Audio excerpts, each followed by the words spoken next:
ரஜினிகாந்தோட படையப்பா திரைப்படம் சமீபத்தில் ரீரிலீஸ் ஆகி வரவேற்பை பெற்றது. அதனைத் தொடர்ந்து படையப்பா 2 குறித்து ரஜினி பேசியிருந்த நிலையில் இந்த படத்தோட 2ஆம் பாகம் குறித்து சௌந்தர்யா ரஜினிகாந்த் பேசியிருக்கார். அதாவது ரஜினிகாந்த் நடிப்பில் சமீபத்தில் ரிலீஸ் ஆன படையப்பா திரைப்படம் மாபெரும் வசூல் சாதனை படைச்சது. 1999ஆம் ஆண்டு ஒரிஜினல் ரிலீஸின் போதே இந்த படம் மிக பெரும் வெற்றியை பெற்று வசூல் சாதனை புரிஞ்சது. அதனைத் தொடர்ந்து 26 வருடங்கள் கழித்து கடந்த மாதம் ரஜினியின் பிறந்த நாளை முன்னிட்டு இந்த படம் மறு வெளியீட்டு செய்யப்பட்டது. மறு வெளியீட்டிற்கு உறுதுணையாக சௌந்தர்யா ரஜினிகாந்த் இருந்தார். ரஜினியை வைத்து ஒரு பேட்டியை இயக்கி அதனை வெளியிட்டு ஒரே வீடியோவின் மூலம் படையப்பா ரீரிலீஸ் ப்ரொமோஷனை சிறப்பாக செஞ்சார். அதனால் படையப்பா ரீரிலீஸுக்கு மவுசு அதிகரித்தது. அதன் பின் ரீரிலீஸிலும் இந்த படம் கொண்டாடப்பட்டது. இந்நிலையில் படையப்பா ரீரிலீஸ் குறித்து ரஜினி ஒரு வீடியோவின் மூலம் படையப்பா பட அனுபவங்களை ஷேர் செஞ்சிருந்தார். அந்த வீடியோவில் ரஜினி படையப்பா 2 படம் குறித்தும் பேசியிருந்தார். படையப்பா 2 படத்தோட கதையை தயார் செய்து கொண்டிருக்கிறோம்.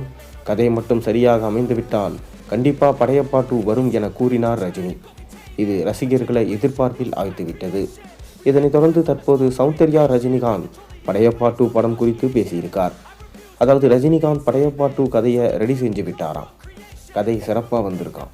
ஆனால் படையப்பா 2 படத்தை இயக்கப் போவது யார், அப்படம் எப்போது துவங்கும் என்பது பற்றி தற்போது உறுதியாக சொல்ல முடியாது என்று கூறியிருக்கிறார் சௌந்தர்யா ரஜினிகாந்த்.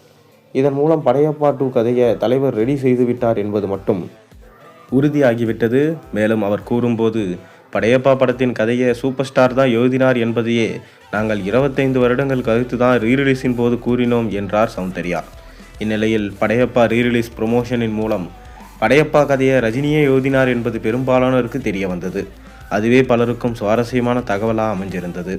அதனைத் தொடர்ந்து படையப்பா 2 கதையையும் ரஜினி தான் தயார் செய்கின்றார் என்றதும் ரஜினி ரசிகர்கள் எதிர்பார்ப்பும் நம்பிக்கையும் அதிகரித்தது.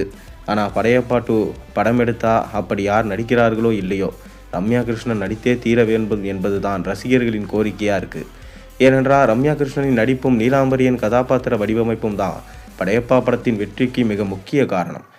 அப்படிப்பட்ட ஒரு கதாபாத்திரமும் நடிப்பும் படையப்பா 2 படத்திலும் இடம்பெற்றால் கண்டிப்பாக 2ஆம் பாகமும் மிகப்பெரிய அளவில் கொண்டாடப்படும் என உறுதியாக சொல்லலாம்.